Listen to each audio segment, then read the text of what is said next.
ညနေနေညိုစိဆိုးအလွန်စိတ်တွေတိုးလို့အပြည့်ချင်းသေးပါမေရဲ့ခွဲရမှာဆိုလို့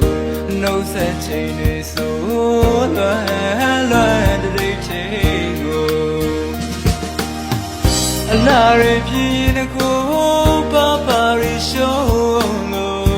တနခါကိုမုံချဲရောအိမ်လေးလေးဝဲလို့အလားပါချေတာလုံးတဲ့မြို့သူတွေထဲလာရဲ့လို့